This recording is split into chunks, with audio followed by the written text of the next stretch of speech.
एक तू अपने यहाँ पर मेला का आयोजन कर और उसमें उन बच्चों को बुला ले।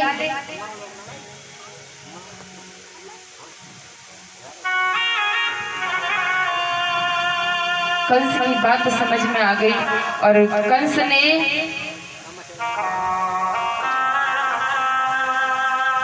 अक्रूर जी को बुलवाया और अक्रूर जी को बड़ी मीठी मीठी बातों से बहकाने लगा। कहने लगा, मित्र तुम तो बड़े दिनों में आए हो, आप क्या सहायता करी जाए, क्या सेवा करी जाए। अक्रूर जी सोचने लगे, आज के पहले तो इस दुष्ट ने मेरे लिए कभी प्रणाम भी नहीं किया था, आज क्या मतलब है इसका जो मुझको इतना सम्मान दे रहा है। कंस कहने लगा, देखो मित्र, मैंने कृष्ण और बलराम का बहुत बड़ा नाम सुना है और मैंने सोचा है कि मैं अपने इस मथुरा नगरी में एक मेला का आयोजन रखता हूँ और उसमें अपने दोनों भांजों को कृष्ण और बलराम को बुलाऊंगा। और मैंने सुना है कि वो बहुत बड़े बलवान हैं, तो मैंने युद्ध का भी आयोजन रखा है।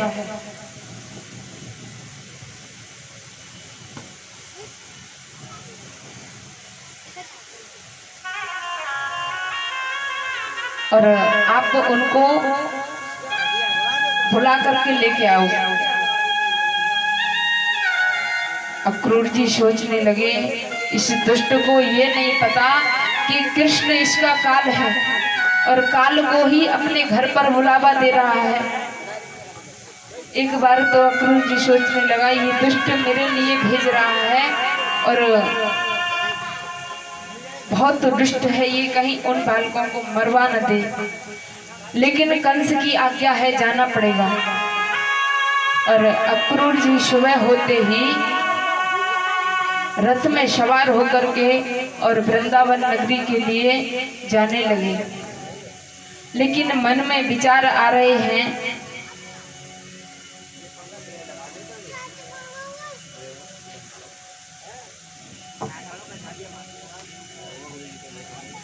मन में अक्रूर जी के विचार आ रहे हैं कि कुछ भी सही, मेरे न जाने कौन से कर्मों के पुण्य उदय हो रहे हैं जो आज अपने ठाकुर जी के दर्शन मुझे होंगे। कुछ भी सही, कंस कितना भी दुष्ट सही, लेकिन कंस की प्रेरणा से ही आज मुझे अपने गोविंद के दर्शन होंगे। ऐसा सोचते सोचते रथ में बैठे बैठे अक्रूर जी की समाधि लग गई और मथुरा से वृंदावन पहुंचने का रास्ता सिर्फ 1.5 घंटे का है, लेकिन अक्रूर जी को पूरा दिन व्यतीत हो गया। और जब शाम के समय गोधूली जब गौएं लौट के वापस आती हैं घर के लिए, उस टाइम पर पहुंचे अक्रूर जी। मेरे गोविंद गौएं चरा करके लेके आ रहे हैं और मेरे गोविंद का कितना सुंदर स्वरूप है।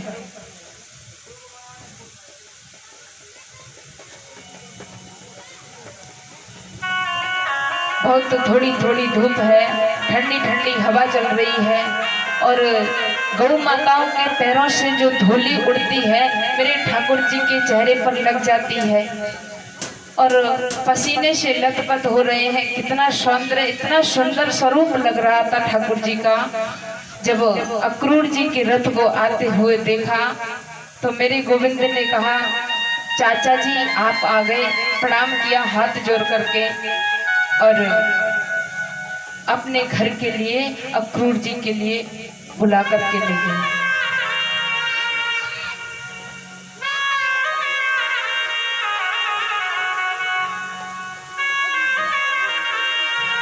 और घर पहुंच करके कुशल मंगल पूछने लगे तो अक्रूर जी ने बताया कि आपके मामा दुष्ट ने आपको बुलाया है। कन्हैया ने कहा, ठीक है कोई बात नहीं है, हमारे मामा जी ने हमको बुलाया है तो हम जरूर चलेंगे, लेकिन इस बात को तुम मेरे माता पिता को मत बताना। सिर्फ ये बताना कि हमारे मामा जी ने मेले का आयोजन रखा है, उसे हम देखने के लिए जा रहे हैं। अक्रूर जी कहने लगे ठीक है। तो शाम के समय में यशोदा मैया ने सुंदर प्रसादी बनाई और उसे ठाकुर जी प्रेम से पाने लगे और अक्रूर जी पास में बैठ करके प्रसाद पा रहे हैं और साथ में नंद बाबा भी हैं, बातचीत करने लगे। और नंद बाबा पूछने लगे अक्रूर जी से, आप बताओ आपका आने का क्या कारण है। तो अक्रूर जी कहने लगे राजा कंस ने एक बहुत बड़े मेले का आयोजन रखा है और कृष्ण और बलराम को मुझे भेजा है बुलाने के लिए। नंद बाबा की आंखों में आंसू आ गए, कहने लगे मेरे बच्चों को बुलाने के लिए भेजा, उस दुष्ट ने कसर क्या छोड़ी है मेरे बच्चों को मरवाने के लिए। मैं अपने बच्चों को नहीं जाने दूंगा।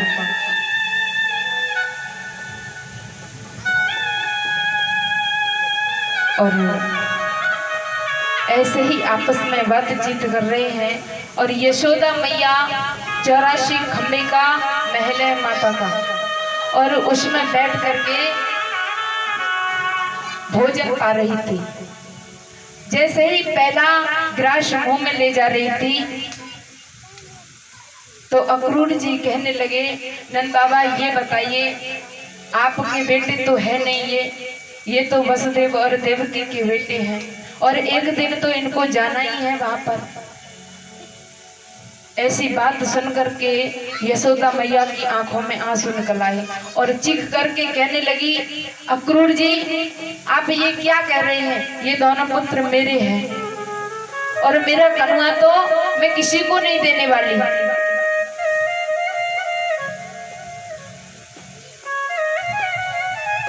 नंद बाबा कहने लगे देवी आपके इस मोह से कुछ नहीं होगा, ये कृष्ण तो वसुदेव का है, एक दिन अपने माता पिता के पास में जाएगा ही।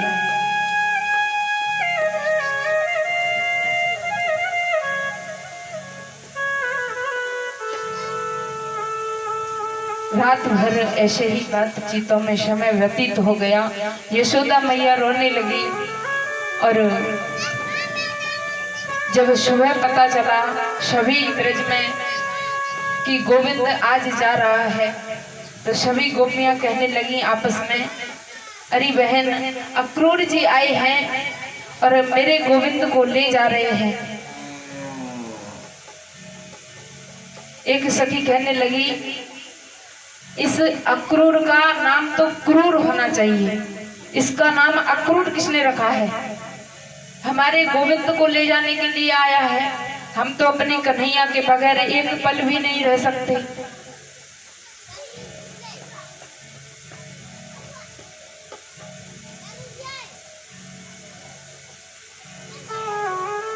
ये दुष्ट हमारे कन्हैया को लेने के लिए आया है। और जैसे ही सुबह हुआ मेरी कन्हैया सुबह सुबह जल्दी से स्नान ध्यान बना करके जल्दी से तैयार हो गई। यशोदा मैया कहने लगी लाला और दिन तो तू जागता भी नहीं था, आज तो बहुत जल्दी तैयार हो गया, तेरे लिए देख मैंने मीठा मीठा और ताजी ताजी माखन रखा है, इसे पाले। कन्हैया कहने लगे नहीं मैया आज तो हम मामा जी का मेला देखने के लिए जा रहे हैं।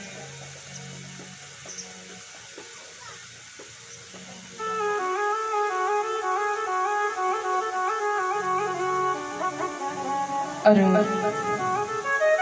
नंद बाबा ने कहा ठीक है आप मेला देखने के लिए जा रहे हैं लेकिन हम आपको अकेला नहीं भेजेंगे, हम भी आपके साथ में चलेंगे। और पूरे ब्रज में डिडोला पिटवा दिया, जिस किसी को मथुरा जाना है मेला देखने के लिए सब चल सकते हैं।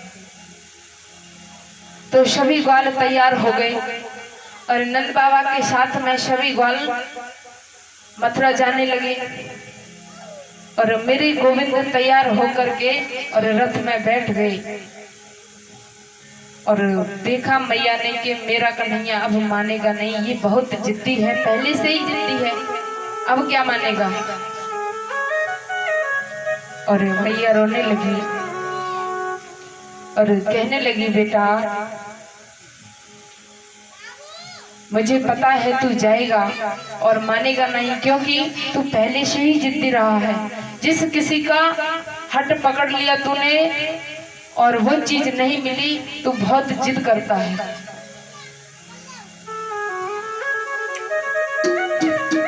लेकिन मेरी एक प्रार्थना है बेटा, मैंने सुना है ज्योतिषियों से पहले मैंने पूछा था और ज्योतिषी ये बता रहे थे कि एक दिन बहुत बड़ा राजा बनेगा और जिस दिन तू राजा बने तो इस बूढ़ी मैया को और बूढ़े पिता को तेरे घर में दास दासियां जितने रहे उनको ना रखते हुए मुझे दास और दासी बना करके अपने एक महल के कोने में जगह दे देना। कन्हैया के आंसू निकल आए और मैया की जेठ भर ली और रोने लगे और कहने लगे मैया तू कैसी बात कर रही है, क्या मैं अपनी बूढ़ी मैया को भूल जाऊंगा, ऐसा तो कभी नहीं हो सकता। और मैया तू चिंता मत कर, कल तो मामा का मेला है और मैं परसों वापस जरूर आ जाऊंगा।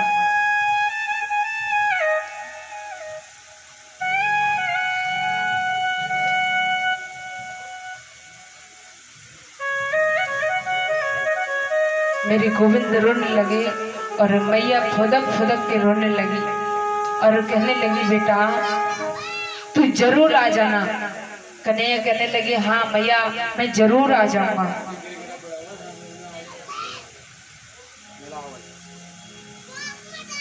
लेकिन बताते हैं एक माँ ही जानती है पुत्र का वियोग क्या होता है। अगर माँ का कोई बेटा परदेश में पड़ा हो और बहुत दिनों से आया ना हो और बेटा फोन लगाए और कहे घर पर अपनी बहन से बात करे और बहन से कहे बहन तेरे लिए बता मैं क्या लेकर के आऊं, तो बहन कहेगी भैया मेरे लिए सुंदर से कपड़े ले आना। और अगर अपनी पत्नी से बात करे तो पत्नी भी कहेगी मेरे लिए साड़ी ले आना, श्रृंगार ले आना। और भैया से भी अगर बात करे तो भैया भी कुछ ना कुछ जरूर मंगाएगा। लेकिन वही फोन जब माँ के कान पर जाता है और माँ से बेटा पूछे कि माँ मैं आज घर पर आ रहा हूँ तेरे लिए क्या लेकर के आऊँ, तो मैया का बस एक ही जवाब होता है बेटा तू सही सलामत आ जा, मेरे लिए कुछ मत लेके आ। और ये और पूछेगी अच्छा तू बेटा आ रहा है तो तू बता तेरे लिए क्या बना करके रखूं।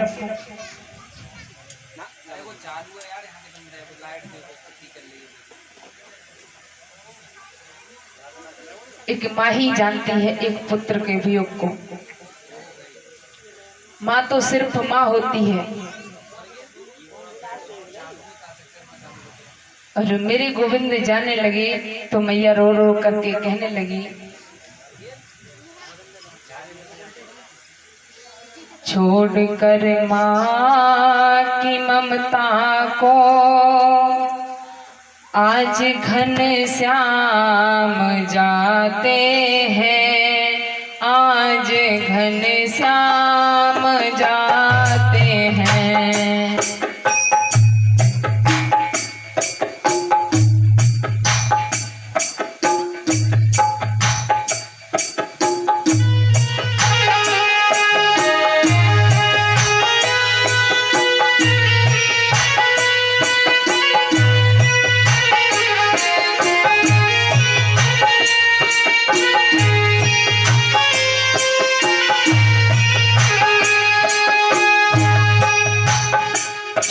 कर माँ की ममता को आज घनश्याम जाते हैं, आज घनश्याम जाते हैं।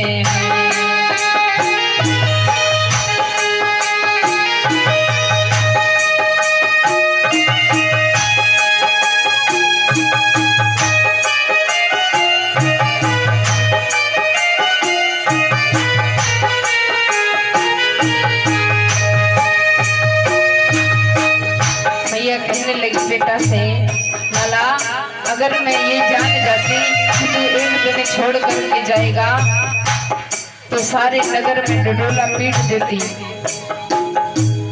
अगर मैं जान जाती एक दिन लाल जाएगा।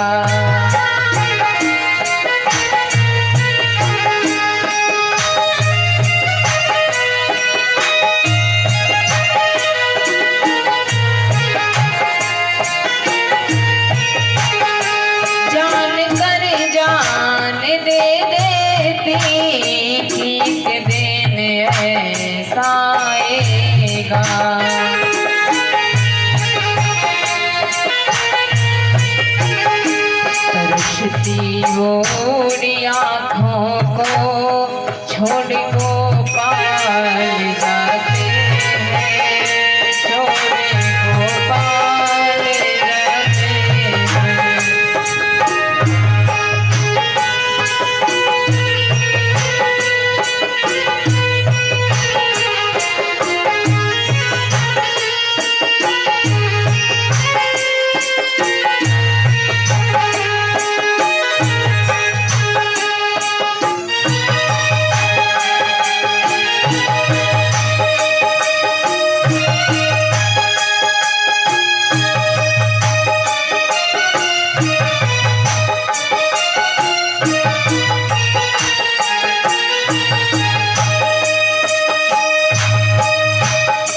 मैया कहने लगी, लाला अगर मैं ये जान जाती तू एक दिन छोड़ करके जाएगा तो मैं ये दिन आने ही नहीं देती और पहले ही अपनी आत्महत्या कर लेती। तू इस बुढ़ी आंखों को तरसती हुई छोड़ करके जा रहा है लाला। और कहने लगी, भरे हैं नैन नीरों में उदासी सब के मन में है।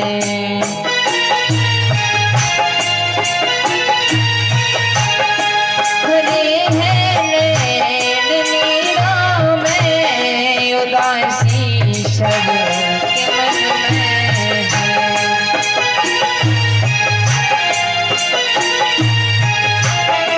खड़े हैं गाल हारे रहे धीरता रही न तन में है।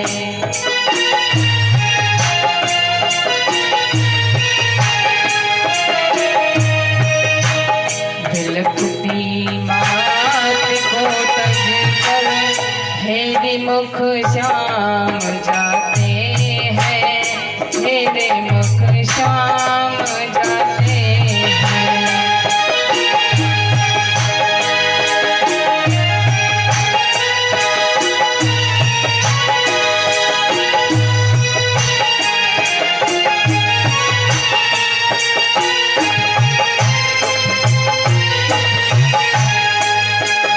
कर माँ की ममता को आज घनश्याम जाते हैं, आज घनश्याम जाते हैं।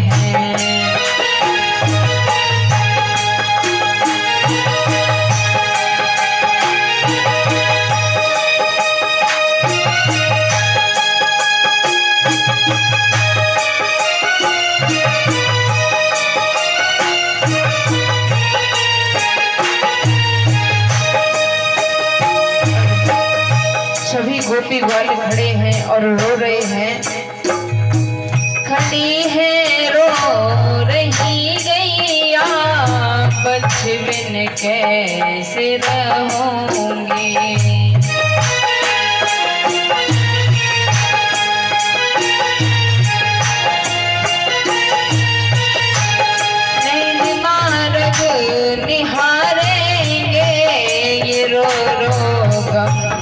पिए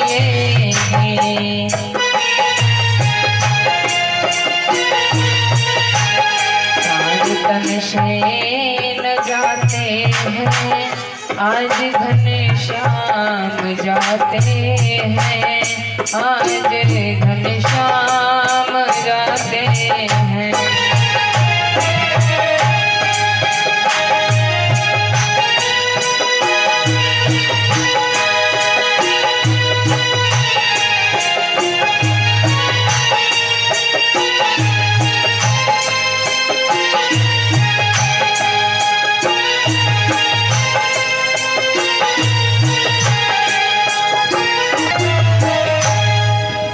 बोले वृंदावन बिहारी लाल की जय। या रोने लगी और सभी गोपियों को पता जब पड़ा कि गोविंद जा रहा है तो सभी गोपी वाले और रथ के आगे खड़े हो गए और गोपियां कहने लगी, कन्हैया आप हमको छोड़ करके जा रहे हो, अगर हमको ये पता होती कि एक दिन हमको तुम छोड़ करके जाओगे तो हम तुमसे कभी प्रेम नहीं करती और सारे नगर में डोडोला पीट देती कि आज के बाद कभी कोई किसी से प्रेम मत करना। तुम बड़े निष्ठुर हो कन्हैया जो हमारे लिए छोड़ करके जा रहे हो। एक गोपी कहने लगी, देखो कन्हैया मैं तुमको जाने नहीं दूंगी, चाहे मुझे अपने प्राण ही क्यों ना त्यागने पड़े, लेकिन मैं तुमको जाने नहीं दूंगी। और 2-4 गोपी रथ के आगे लेट गई और कहने लगी, अगर तुमको मथुरा जाना है तो हमारे इस प्राणों को लेकर के तभी जा सकते हो। कन्हैया कहने लगे, अरे गोपियों तुम बावली हो गई हो, मैं परसों वापस आ जाऊंगा।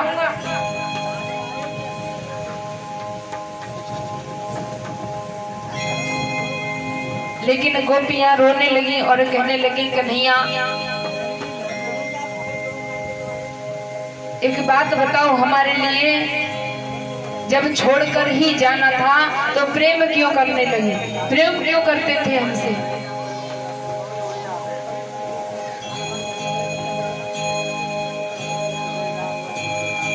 और एक गोपी कहने लगी, देख बहन मैं तो अपने कन्हैया को जाने नहीं दूंगी। एक सखी कहने लगी, अरे बहना जाने दे, क्यों रोकती है? कहने लगी, देख मैं कन्हैया को जाने नहीं दूंगी। और दूसरी गोपी कहने लगी, पागल हो गई है क्या? सब लोग क्या कहेंगे कि ये इतनी बावरी हो गई है कि अपने प्राणों को त्याग रही है। और गोपी कहने लगी, जब कन्हैया ही जा रहे हैं तो मान और अपमान क्या रह गया हमारा, इससे तो हम मर जाएं तो ही अच्छा है। कन्हैया कहने लगे, देखो गोपियों मैं परसों वापस जरूर आ जाऊंगा और तुम मेरे पीछे पीछे मत आना, अगर मुझे सुखी देखना चाहती हो तो।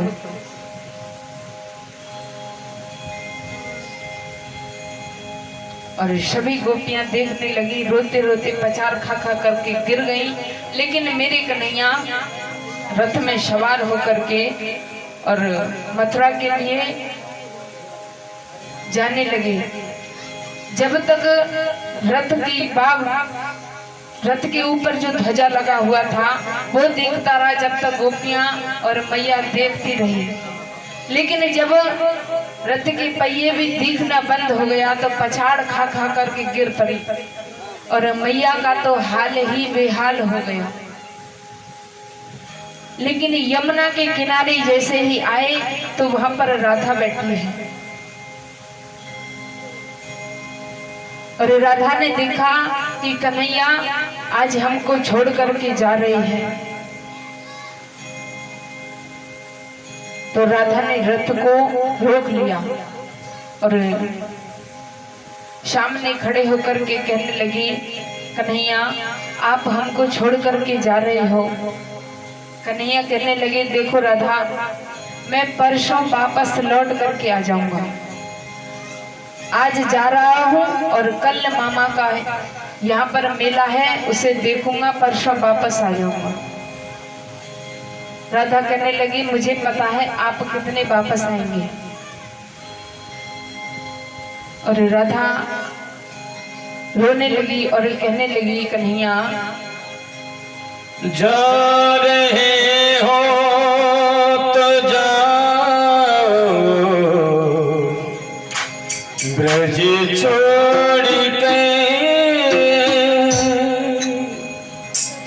जा रहे हो तो जाओ, ब्रज छोड़ के, ब्रज छोड़ के ऐसा ब्रज का नहीं पाओगे, नहीं पाओगे। जा रहे हो तो जाओ, ब्रज छोड़ गए, सबका दिल तोड़ गए, प्रेम ब्रज का कन्हैया नहीं पाओगे, नहीं पाओगे।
तेरी गा रही, तेरी गा रही, ऐसी कलियां कन्हैया नहीं पाओगे, नहीं पाओगे। जा रहे हो तो जाओ, ब्रज छोड़ गए,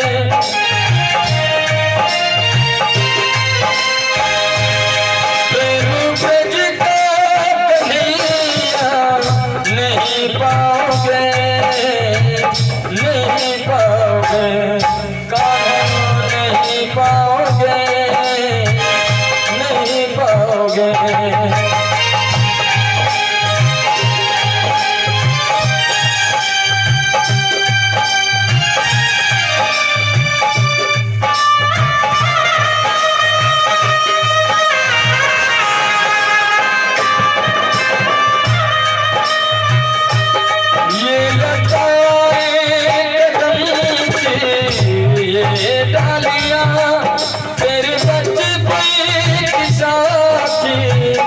सावरिया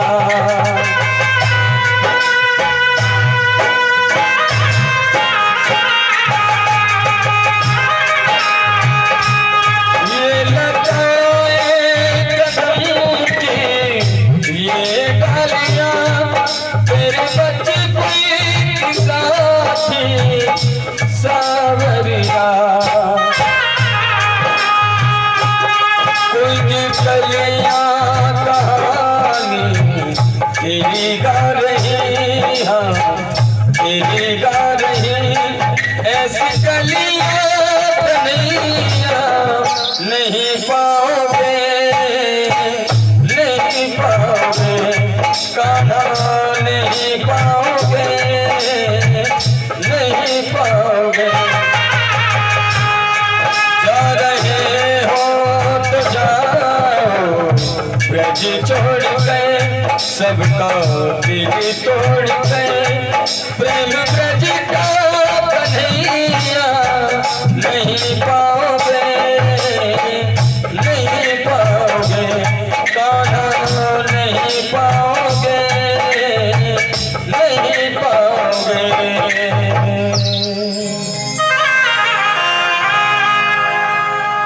राधा कहने लगी कन्हैया से, कन्हैया आप हमको छोड़ करके जा रहे हो, लेकिन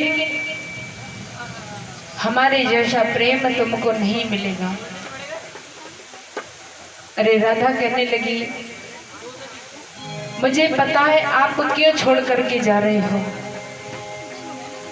मैंने सुना है मथुरा में बहुत पढ़ी लिखी गोपियां रहती हैं और हम तो गवारी ग्वालिन हैं। हम भोगरियाओं के हाथ का क्या तुमको भोजन अच्छा लगेगा। वहां पर तो बहुत पढ़ी लिखी गोपियां रहती हैं। मुझे पता है आप क्यों छोड़ करके जा रहे हो। और राधा रो रो करके कहने लगी, कन्हैया कह रहे, अरे राधा तुम क्यों बावरी हो रही हो। ऐसा हो सकता है कि मैं अपनी राधा को छोड़ दूं। तुम तो सदा मेरे हृदय में वास करती हो। राधा कहने लगी, अगर हमसे प्रेम करते तो हमको कभी आप छोड़कर नहीं जाते। आप हमसे प्रेम ही नहीं करते, इसलिए हमको छोड़ करके जा रहे हो। पूरा ब्रज रो रहा है और गौएं भी रो रही हैं, लेकिन आप इतने निष्ठुर हो रहे हो कि सबको छोड़ करके जा रहे हो।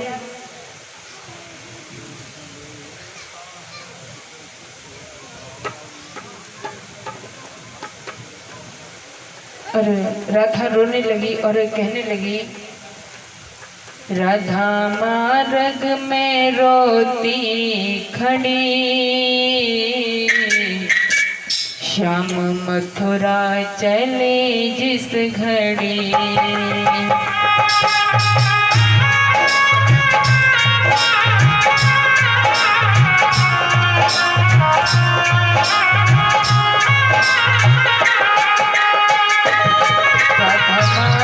में रोती खड़ी, श्याम मथुरा चले जिस घड़ी।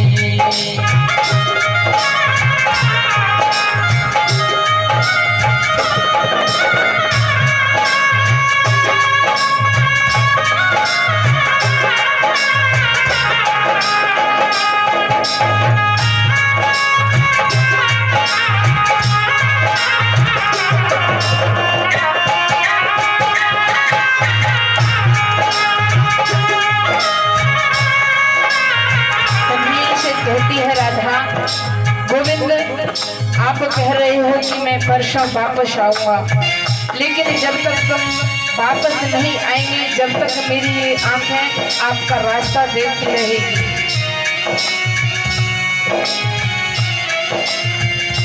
वापस आओगी जब तक नहीं, नैने मार्ग निहारेंगे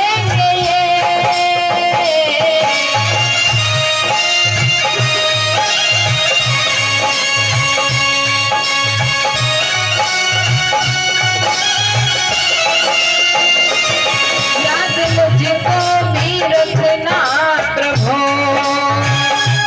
मथुरा जाके भुला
गोविंद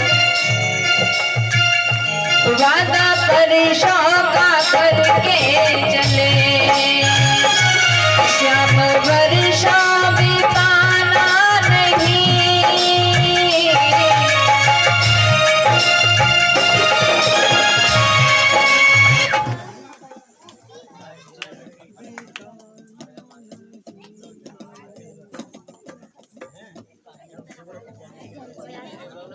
हैं राजा परीक्षित के लिए राजन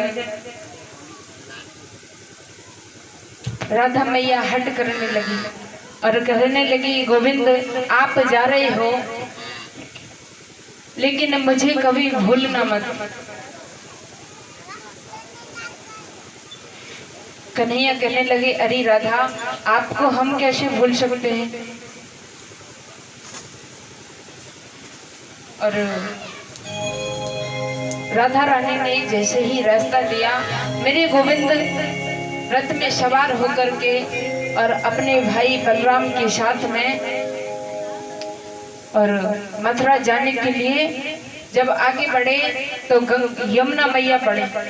तो अक्रूर जी कहने लगे, देखो कन्हैया मुझे यमुना मैया में स्नान करना है। कन्हैया कहने लगे, ठीक है चाचा तुम स्नान कर लो, हम इसी रथ पर बैठे हैं जब तक। तो दोनों भाई रथ पर बैठे रहे। अक्रूर जी यमुना मैया में स्नान करने के लिए जैसे ही डुबकी लगाई कि मेरे ठाकुर जी चतुर्भुज रूप में और यमुना मैया के अंदर और शेष नाग पर शयन कर रहे हैं। लक्ष्मी मैया चरणों को दबा रही हैं, दास दासियां चारों तरफ सेवा कर रही हैं। अब अक्रूर जी ने ये दर्शन देखा तो अक्रूर जी मन में सोचने लगे, मैं ये क्या देख रहा हूँ। जैसे ही ऊपर देखा तो ठाकुर जी रथ में बैठे हैं। अक्रूर जी कहने लगे, शायद मुझे भ्रम हो गया। जैसे ही दोबारा डुबकी लगाई तो जैसे ही कन्हैया रथ में बैठे थे अपने भाई के समेत, उसी दृश्य को यमुना जी के अंदर देखने लगे। अब अक्रूर जी ने जैसे ही डुबकी लगा करके ऊपर को देखा तो ठाकुर जी तो रथ में बैठे हैं।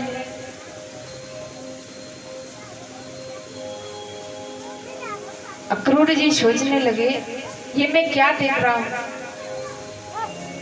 ये दोनों भाई तो ऊपर रथ में बैठे हैं।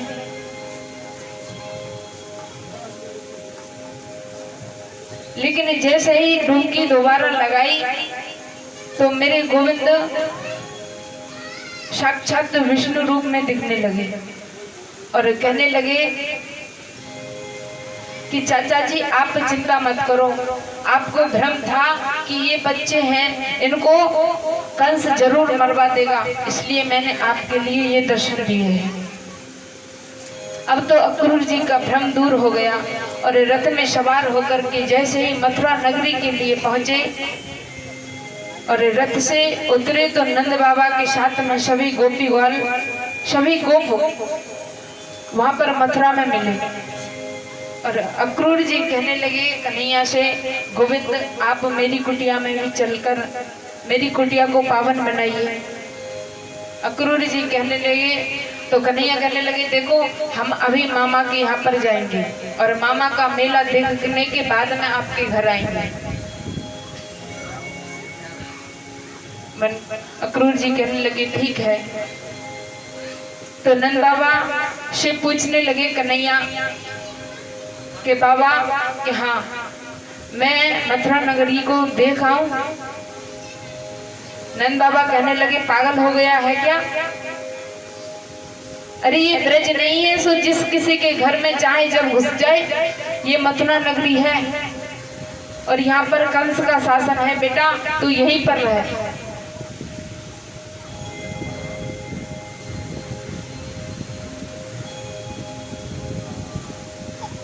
और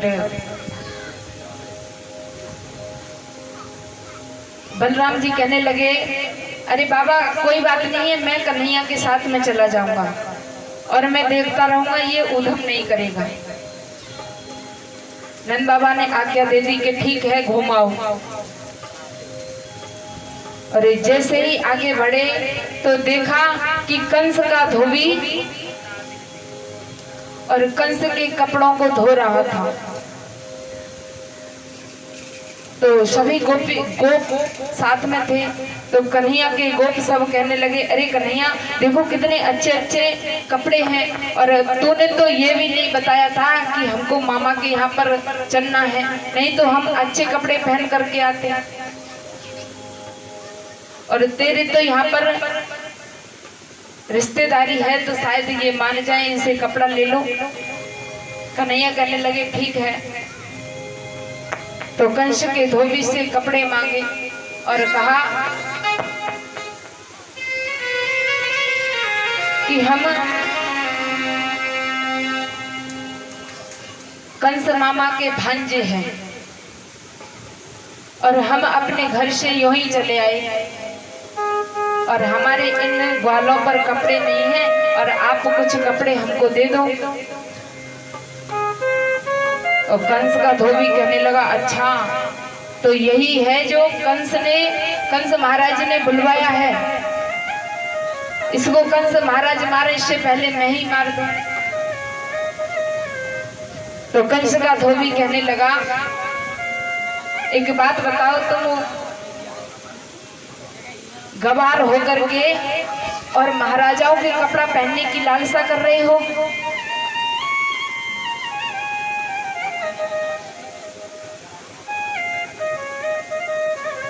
और कंस का धोबी धमकी दिखाने लगा। तो सभी ग्वाल कहने लगे, कन्हैया अरे देखता क्या है, दिखाते पूतना वाले हाथ।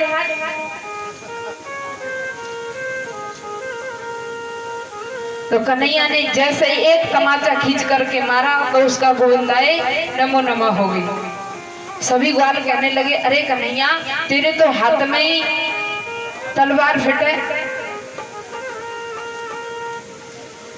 और जितने भी उसके सेवक थे धोबी के, सभी ने देखा तो वहां से भाग गए। और सभी ग्वालों ने वस्त्रों को लिया और पहन लिया और कहने लगे, अरे कन्हैया देखना, ये तो हम पहले से भी और ज्यादा बेकार लगने लगे, इससे तो हम पहले ही ठीक थे।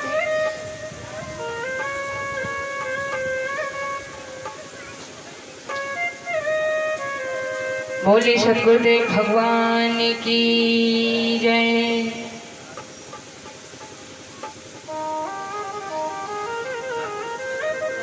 और कृष्ण ने कहा, ठीक है चलो तुम्हारे इन कपड़ों को भी ठीक कराते हैं।